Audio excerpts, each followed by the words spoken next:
Good morning students, my name is Nikhil Kumar, you all are fine boys and girls. तो I hope आप लोग अच्छे होंगे। तो आज हम लोग फिर से अपने जो क्लास है त्रिभुज चैप्टर उसमें आगे बढ़ते हैं। हम लोग क्लास 10th का मैथ पढ़ रहे हैं, जिसमें हम लोग त्रिभुज चैप्टर जो आपका 6th चैप्टर है उसमें हम लोग कुछ क्वेश्चन किए थे, कुछ प्रमेय सिद्ध किए थे। तो आज हम कुछ उसी पढ़ेंगे क्लास 10th का मैथ, लेकिन कुछ बेसिक पढ़ने वाले हैं। क्या पढ़ने वाले हैं? कुछ बेसिक पढ़ने वाले हैं। कुछ बच्चों को प्रॉब्लम आ रही है प्रमेय सिद्ध करने में, कुछ को क्वेश्चन बनाने में दिक्कत आ रहा है। मतलब छोटे छोटे पॉइंट्स कह सकते हैं, ठीक है। छोटे छोटे पॉइंट्स को आज हम लोग कुछ समझेंगे जो आपको 7 में 8 में 9th में पढ़ना था, ठीक है। तो आइए हम छोटे छोटे बात पर आज बस डिस्कशन क्लास है, ठीक है। आपका क्वेश्चन ना 10th का कराएंगे, ठीक है, ना ही कोई प्रमेय सिद्ध करने वाले। आज बस छोटे छोटे बात को हम लोग समझेंगे इसी क्लास में। तो आइए हम लोग देखते हैं। तो पहला बात हम लोग समझेंगे कोण के बारे में। क्या पढ़ेंगे? कोण के बारे में, एंगल। ये अक्सर हमको वीडियो पहले बना देना चाहिए था, लेकिन हम सोचे कि आप लोग 9th में पढ़े होंगे, लेकिन कुछ बच्चों को परेशानी आ रही है क्वेश्चन सॉल्व करने में, क्योंकि कंसेप्ट वाइज मैथ चलता है। 9th पढ़े 10th पढ़े, लेकिन कुछ जो बच्चा है, कुछ बच्चों का मतलब त्रिभुज चैप्टर छूट जाता है, किसी कारणवश से नहीं पढ़ पाते हैं। इसीलिए हम बेसिक क्लास करा देते हैं, इससे आपको जो 10th का क्वेश्चन है वो सब क्लियर हो जाएगा, ठीक है। तो आइए हम लोग समझते हैं। देखिए कोण के बारे में पढ़ते हैं। तो कोण मुख्यतः देखिए हम लोग पढ़ते हैं, एक पढ़ते हैं समकोण। क्या है? समकोण, ठीक है। एक है न्यून कोण, एक है न्यून कोण, एक्यूट एंगल, राइट एंगल, ठीक है। एक है अधिक कोण, एक है अधिक कोण। नेक्स्ट है सरल कोण, नेक्स्ट है सरल कोण, ठीक है, सरल कोण। और एक है पूर्ण कोण, ठीक है, पूर्ण कोण। तो देखिए कोण के बारे में हम जान लेते हैं थोड़ा सा, ठीक है। तो देख लीजिए समकोण तो आप लोग पता होगा, जिसका 90 डिग्री एंगल समकोण, ठीक है, यानी 90 डिग्री, ठीक है, 90 डिग्री वाले कोण को कहते हैं समकोण कहते हैं। क्या कहते हैं? समकोण। ये तो आप त्रिकोणमिति पढ़े होंगे क्लास 10th का चैप्टर, उसमें तो बस समकोण त्रिभुज का डिस्कशन है। तो देख लीजिए। और न्यून कोण, मान लीजिए कि x कोई एंगल है, ठीक है, x कोई एंगल अगर 0 डिग्री से बड़ा है इसका मान, ठीक है, 0 डिग्री से बड़ा है या 0 डिग्री के बराबर है, ठीक है, और लेकिन 90 डिग्री से छोटा है, 90 डिग्री से छोटा है, तो उसको कहते हैं, हम लोग क्या कहते हैं? न्यून कोण। यानी 0 to 90 तो न्यून कोण, ठीक है। अब देखिए अधिक कोण, 90 डिग्री से बड़ा है कोई कोण या बराबर है, ठीक है, 90 के बराबर नहीं कर सकते, इसमें भी बराबर नहीं करिए, ठीक है। 90 डिग्री से बड़ा है एक कोई कोण है, ठीक है, लेकिन 180 डिग्री से छोटा है, तो उसको हम लोग कहते हैं अधिक कोण, ठीक है। सरल कोण कहते हैं, पहले पूर्ण समझ लीजिए, 180 डिग्री से बड़ा है कोई कोण, ठीक है, x, लेकिन 180 डिग्री से बड़ा है लेकिन 360 डिग्री से छोटा है, इसको कहते हैं पूर्ण कोण, ठीक है। सरल कोण यानी 180 डिग्री के कोण को कहते हैं सरल कोण। कोई जब सरल रेखा खींचते हैं तो उस पर जो कोण बनता है 180 डिग्री का आपका होता है। कितना होता है? 180 डिग्री का होता है, ठीक है। और एक और इसमें होता है पूरक कोण। क्या होता है? पूरक कोण, ठीक है, इसको कहते हैं कॉम्प्लीमेंट्री एंगल। नेक्स्ट होता है संपूरक कोण, संपूरक कोण। हम सब मिलाकर कर रहे हैं, ठीक है, 7, 8, 9 जो आपका बेसिक कंसेप्ट है उसको हम आज करने वाले हैं। पूरक कोण, यदि मान लीजिए कोई x कोण है, ठीक है, और एक मान लीजिए y कोण है, अगर ये दोनों का योग अगर आपको 90 डिग्री आता है तो इसको कहते हैं ये दोनों का पूरक है, यानी पूरक कोण है। ये दोनों आपस में क्या है? पूरक कोण है। वही अगर दो कोणों का योग अगर x डिग्री है y डिग्री है, अगर 180 डिग्री आता है तो कह सकते हैं कि x y आपस में क्या है? समपूरक। क्या है? समपूरक है। तो ये सब छोटी छोटी बात आपको याद रखना होगा, तभी आपको क्लास 10th में क्वेश्चन बनाने में आसानी होगा। यानी पूरक किसको कहते हैं? एक बार रिविजन करते हैं। समकोण 90 डिग्री, 0 to 90 डिग्री उसको कहते हैं न्यून कोण, acute angle. 90 degree to 180 degree 180 degree यानी उसको कहते हैं अधिक कोण, ऑब्ट्यूस एंगल, ठीक है।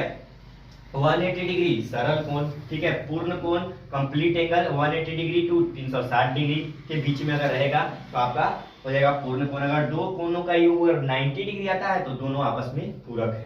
अगर दो कोणों का योग अगर 180 डिग्री आता है तो दोनों आपस में समपूरक है। तो इसको आप अपने कॉपी में जल्दी से नोट कीजिए, तो हम लोग कुछ आगे बात को समझेंगे।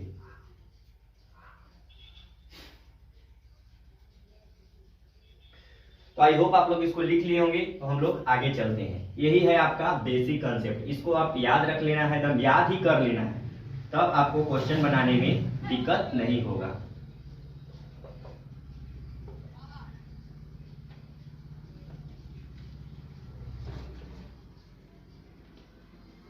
वैसे उसमें भी हम सब बता देते हैं, अगर क्वेश्चन आपको बताते हैं 10th क्लास का तो सब बता देते हैं क्या क्या होता है, लेकिन हम सोचे कि एक बेसिक क्लास आपको देना बहुत ही जरूरी है, इसीलिए हम एक वीडियो के माध्यम से आपको बेसिक कंसेप्ट, ठीक है, देने का प्रयास कर रहे हैं। आप लोग ज्यादा से ज्यादा इसको देखिए और नोट करिए और समझिए।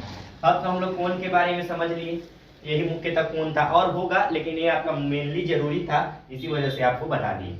अब हम लोग कुछ रेखा के बारे में जानते हैं। क्या जानते हैं? रेखा के बारे में, लाइन के बारे में जानते हैं, लाइन, ठीक है, लाइन के बारे में जानते हैं। तो रेखा मेनली आपको 3 प्रकार के पढ़ना है। एक पढ़ना है समांतर रेखा, समांतर रेखा, क्या पढ़ना है? समांतर रेखा, पैरेलल लाइन, पैरेलल लाइन, ठीक है।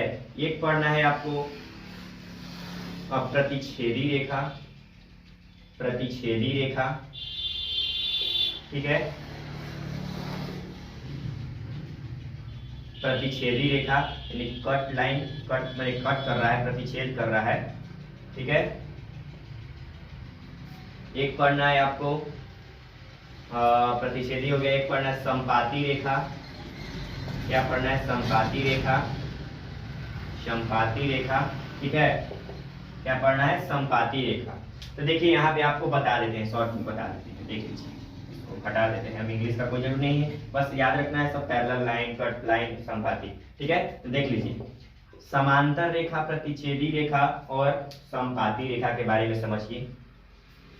ये 3 बात आप जब 2 चर वाले रैखिक समीकरण पढ़ रहे थे चैप्टर, तो उसी में ही था, तो इसमें कोई मेनली आपको कंफ्यूजन नहीं होना चाहिए।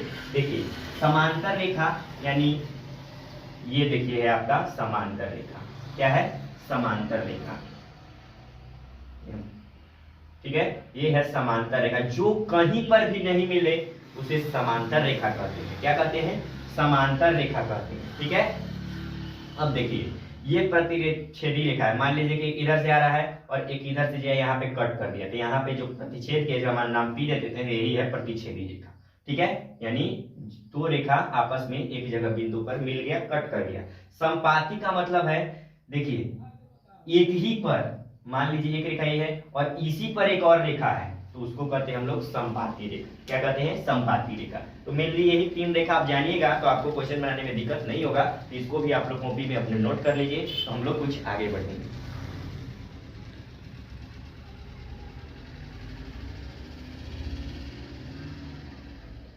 ठीक है, तो आप लोग लिख लिए होंगे, तो हम लोग आगे बढ़ते हैं, ठीक है। आज आपका बेसिक की क्लास मानिए, इसको जल्दी से नोट कर लीजिए, स्क्रीनशॉट भी ले सकते हैं आप लोग, बाद में फिर नोट कर लीजिएगा, ठीक है।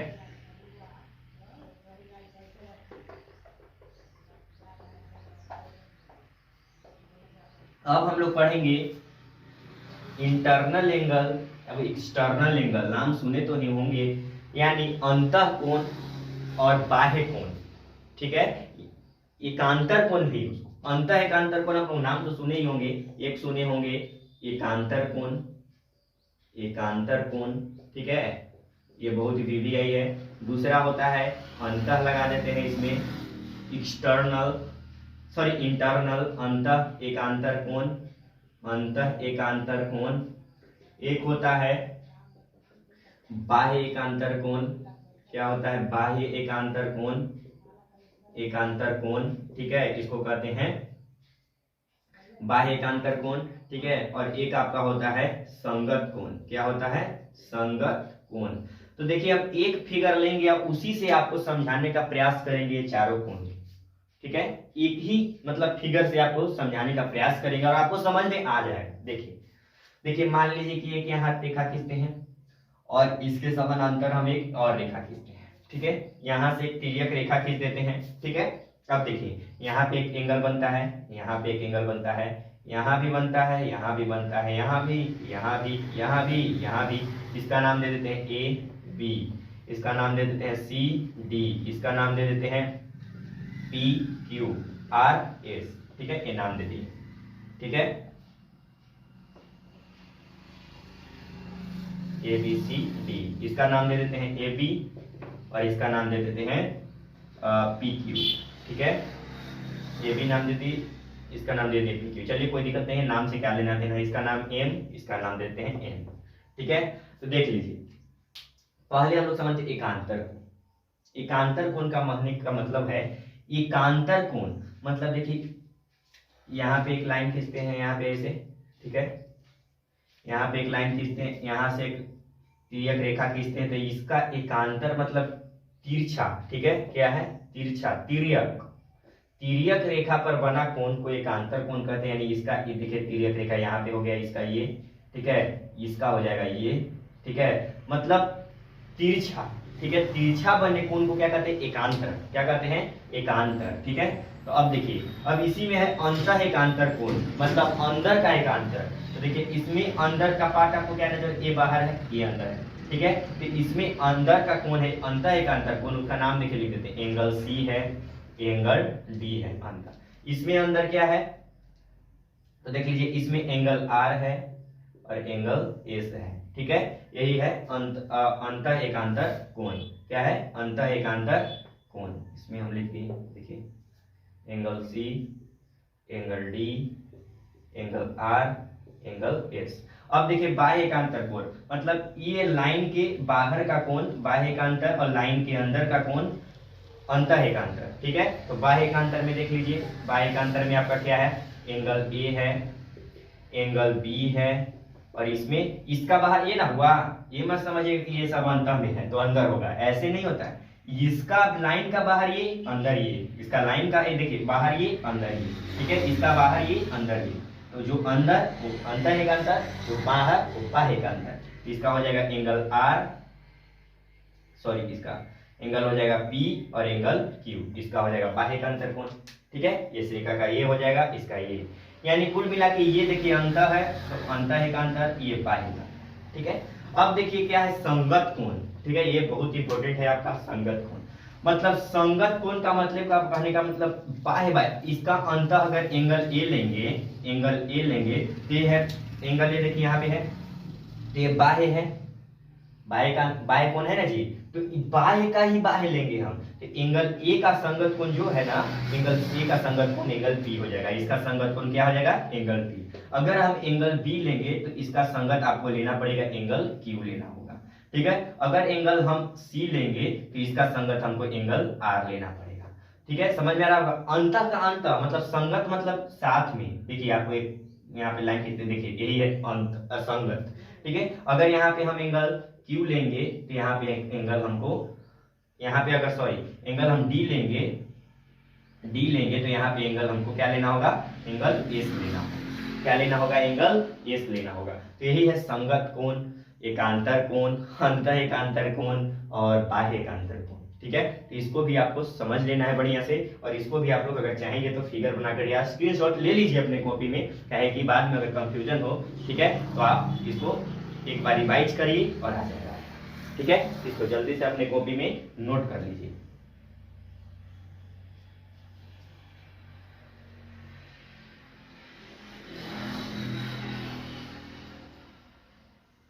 तो आई होप आप लोग इसको भी नोट कर लिए होंगे। तो अब हम लोग आगे बढ़ते हैं। अब देखिए हम लोग आगे देखते हैं कुछ पॉइंट्स।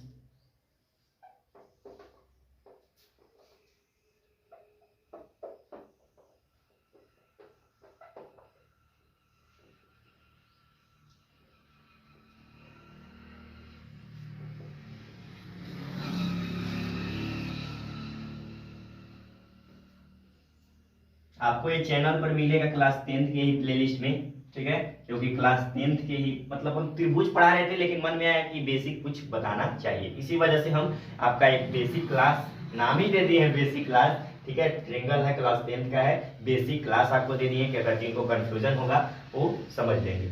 ठीक है, अगर मान लीजिए एक कोण आओ आपको समझा देते हैं, शीर्षाभिमुख कोण, इसमें भी कंफ्यूजन होता है, शीर्षाभिमुख कोण। ठीक है, देखिए शीर्षाभिमुख कोण कहने का मतलब होता है शीर्षाभिमुख, शीर्ष का मुख।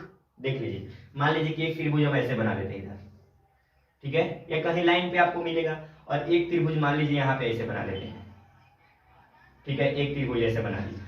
तो ये जो शीर्ष वाला कोण होता ना है बाबू, ये दोनों आपस में कोण बराबर होगा, ठीक है, यानी एंगल, इसका नाम ए देंगे, इसका पी देंगे, तो यहाँ पे हम कह देंगे कि एंगल ए बराबर एंगल पी है, कैसे, शीर्षाभिमुख कोण से। कैसे, शीर्षाभिमुख कोण से, शीर्षाभिमुख कोण से आपस में बराबर है। तो ये भी आप कोण को समझ लीजिए, शीर्षाभिमुख कोण होता क्या है। इसको भी आप लोग स्क्रीनशॉट ले लिए होंगे, तो हम लोग आगे बढ़ते हैं।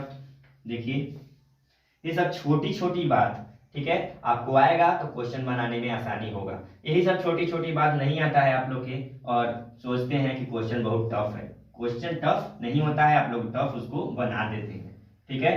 तो अब देखिए, अब हम लोग क्लास 9th में थोड़ा सा घुसते हैं, क्लास 9th के मैथ में जाते हैं।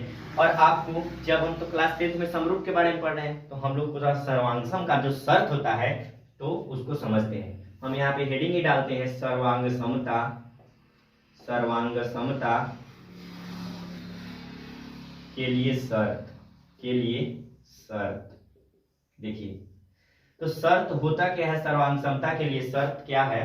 पहला है एंगल एंगल सर्वांग समता, एंगल एंगल सर्वांग समता, ठीक है। मान लीजिए दूसरा है साइड साइड साइड सर्वांग समता, ठीक है। तीसरा है आपका साइड एंगल साइड सर्वांग समता, ठीक है। चौथा है आपका एंगल साइड एंगल सर्वांग समता, ठीक है। ये हो गया, मेनली आपका यही यूज है क्लास 10th में, इसको आपको समझ लेना है। देखिए, सर्वांगसम कहने का मतलब तो आपको पिछली क्लास में भी हम बताए हैं कि साइज सेम होना चाहिए। मान लीजिए कि एक त्रिभुज इतना बड़ा है, इतना बड़ा है, तो इतना ही बड़ा एक त्रिभुज हम लेंगे। देखिए ज्यादा बड़ा हो गया, इसको थोड़ा सा और छोटा कर लेते हैं कि इतना बड़ा कोई त्रिभुज है, ठीक है, इतना बड़ा कोई त्रिभुज है, इतना ही बड़ा हमको त्रिभुज लेना होगा, ठीक है। इतना ही बड़ा त्रिभुज हमको लेना होगा, ए बी सी, इसका नाम देते हैं पी क्यू आर, ठीक है। तो इसको हम लोग कहते हैं सर्वांगसम, यानी ए बी सी सर्वांगसम है त्रिभुज पी क्यू आर के, त्रिभुज पी क्यू आर के सर्वांगसम है। कैसे, क्योंकि इसका साइज सेम है। अब देखिए, अब आपको ये शर्त जो है सर्वांग समता का शर्त, ये अब क्लास 10th में समरूप में लागू होता है। कहाँ लागू होता है, समरूप में।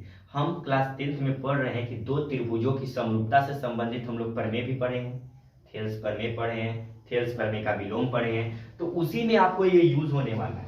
बस आपको थोड़ा सा इंट्रोडक्शन टाइप बता देते हैं। देखिए, भले ये सर्वांग समता आपको 9th में पढ़ना था, लेकिन 10th में आप है, क्लास 10th का है मैथ, ठीक है, तो उसमें आपको सर्वांग समता नहीं समरूपता के बारे में।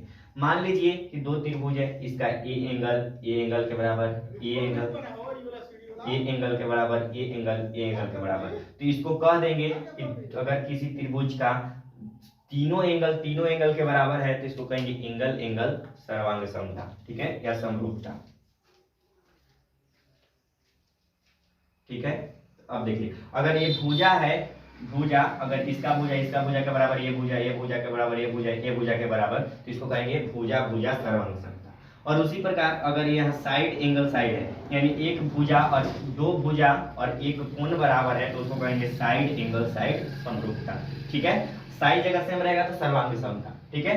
अगर एक दो कोण और एक भुजा है, दो कोण मान लीजिए एक कोण बराबर है और एक भुजा बराबर, तब भी कह सकते हैं कि दोनों आपस में सर्वांगसम है, यानी समरूप है। लेकिन समरूप और सर्वांगसम में आपको अंतर जानना है, समरूप और एक है सर्वांगसम, बताया भी है पहले, लेकिन फिर रिपीट करना चाहते हैं, सर्वांगसम, सर्वांगसम, ठीक है। समरूप मतलब आकृति सेम नहीं होना चाहिए, सर्वांगसम मतलब आकृति सेम होना चाहिए, साइज सेम होना चाहिए, ठीक है। तो ये बात आपको क्लियर हो गया होगा। तो आज इतना ही रहने देते हैं बेसिक क्लास में, ठीक है, और इसको आप लोग बार बार रिपीट करिए और क्वेश्चन देखिए, ठीक है। तो आज के लिए इतना ही, मिलते हैं नेक्स्ट क्लास में। अगर हमारे चैनल पर आप नए हैं तो प्लीज चैनल को सब्सक्राइब कीजिए, जितना से जितना ज्यादा दोस्तों में शेयर कीजिए, और कमेंट बॉक्स में लिख कर बताइए कि हमारा वीडियो आपको कैसा लगता है। धन्यवाद।